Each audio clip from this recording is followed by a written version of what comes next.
you and how are you, sir? How are you all? We all are very fine. Thank you. Glad to meet you. Right.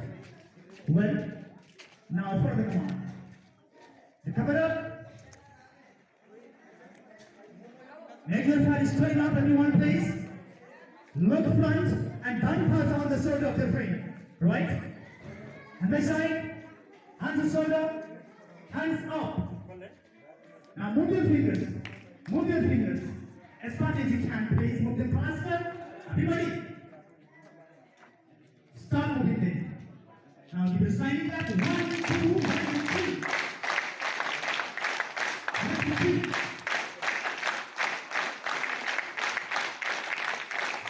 Stop it. Hands shoulder, hands down. Start it. Start it. Relax. My dear student, today is housewife file you are having right now. So, we all teachers observe which house will do the best, okay? So please, you have to follow the command very smartly, very actively to be the best house. You got the point? Yes? It is housewife competition. Okay, once more for the command. Cover up. Left side, and the shoulder, hands up. Now give your sign. 1, 2, 1, 2.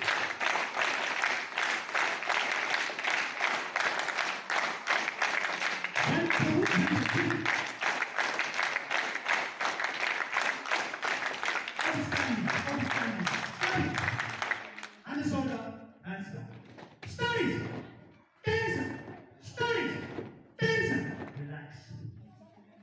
Well, my dear student, now get ready for our national anthem. Take your proper position before you begin. When you listen to the track, then follow it instantly.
Thank you everyone.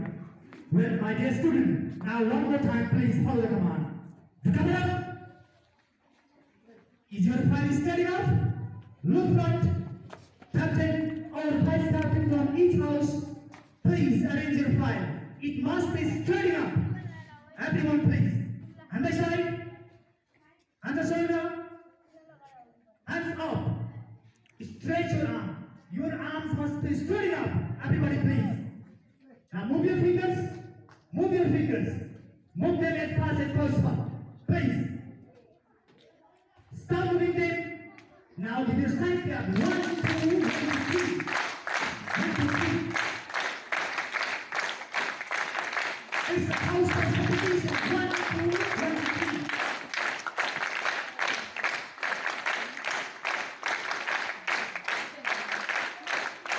Outstanding.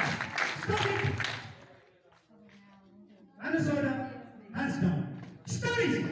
Dance. Start it. Dance. Relax. Well, my dear student, as you know that today is Tuesday. According to our school's assembly event schedule, today we are having English news reading or Nepali news reading. Right? So, without delay, I would like to welcome you all this in this beautiful session. So, my dear student, today, very first, I would like to invite today's first participant for the recitation news from Standard 9, Miss Sandani Gurum. Please come to the stage. गुरुको तर्फबाट सबैलाई हार्दिक नमस्कार।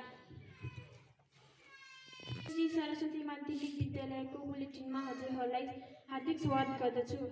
म आज हजुरको माझमा प्रमुख समाचारहरू लिएर प्रस्तुत भइसकेकी छु।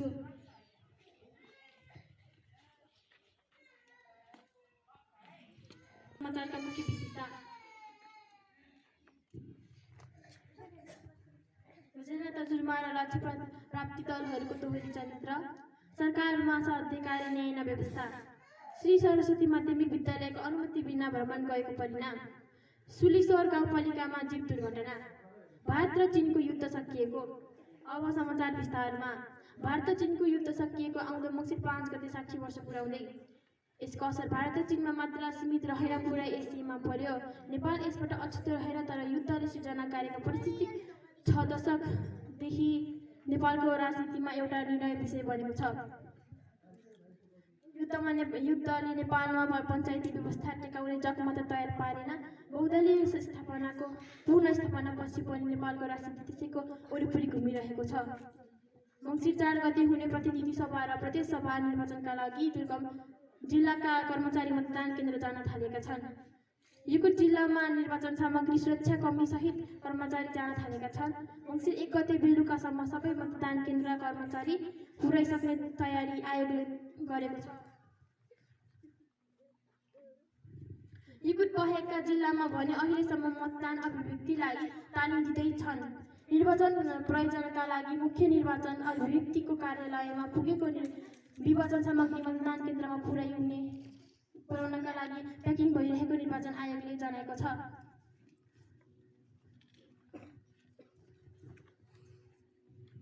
रोल्पाको सुनिश्चित गाउँपालिका वडा नम्बर 4 मा सुनिसोरमा जीव दुर्घटना हुँदा 3 जनाको मृत्यु भएको छ।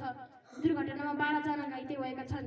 सुलसोरबाट गोटरतर्फ जाँदै गरेको लोकेश 327-5 नम्बरको जीप सुलिसोरमा घटना परेको हो। दुर्घटनामा 58 वर्षको विष्णु प्रसाद त्रिजल र 60 वर्ष नारायण डिजाइन र 45 वर्षीय फाँसी जिल्लाका केसीको मृत्यु भएको जिल्ला प्रहरी कार्यालयले बताएको छ। धन्यवाद। Thank you so much, Miss Sandani Gurum from Standard 9. My dear student, today's the last but not least participant from Standard 10, Master Saraswoti. Please come to the stage.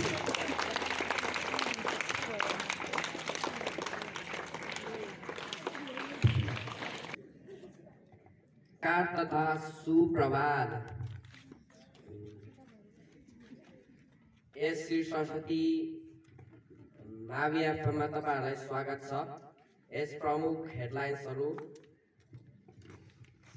चुनावी प्रचार प्रसारको क्रममा रवि लामछानेको गाडीमाथि तोडफोड, ताप्लेजुङमा एमाले र सत्ता गठबन्धनको कार्यकर्ता बीचको झडप, 1 जना गम्भीर घाइते, शेरबहादुर देउवाले नेपाल र अमेरिका बीचको कूटनीतिक सम्बन्ध 7 दशक पुगेको भनाई।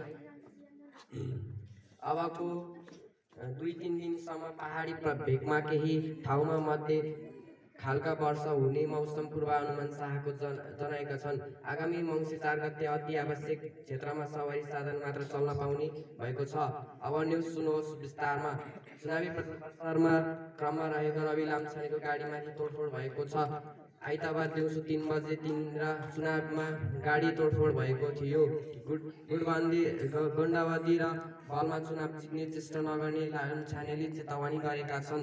नेपाल र अमेरिका बीचको कूटनीतिक सम्बन्ध भएको 7 दशक भन्दा बढी समय भइसकेको छ।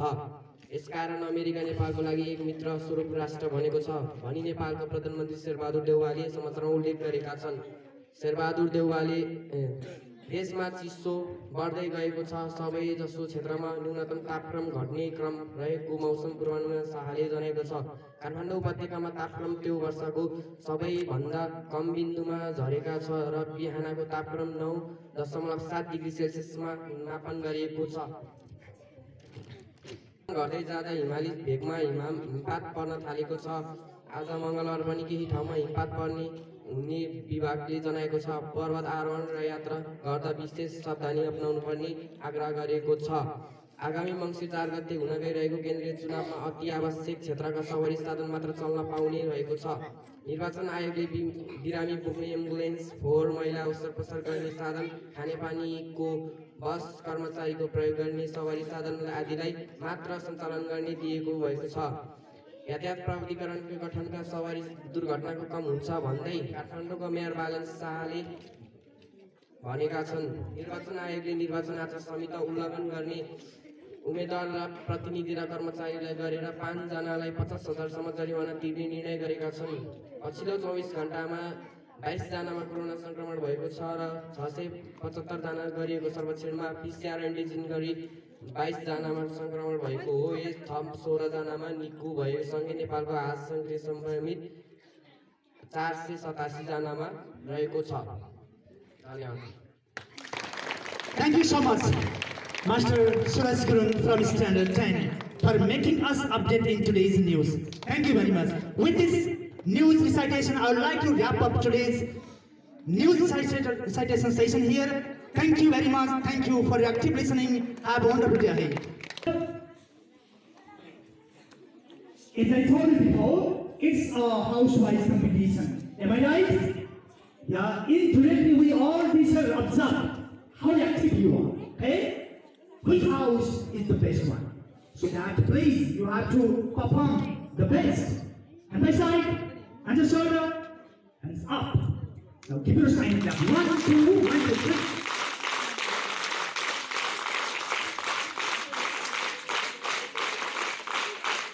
Outstanding. Stop it. And the shoulder, hands down. Stop it. Tension. Stop it. Tension. Relax. Well, my dear student, it's time to proceed to your classroom, right? Okay? Very first, greenhouse be dismissed and proceed to your classroom. Only greenhouse, all the way for your turn, please. Be dismissed, greenhouse turn. Go slowly, please. Never run and rush, please. Go slowly. Go slowly, please. Now, yellow house, please be dismissed and proceed to your classroom very slowly. Please, never run and rush, please. Only to your classroom, please. Go slowly. Now, blue house also, be dismissed. Blue house, be dismissed. Please, go slowly. Now, rest of the house, red house, please be dismissed and proceed to your classroom very slowly. Please, everyone, please. Go slowly. Thank you all. Have a wonderful day.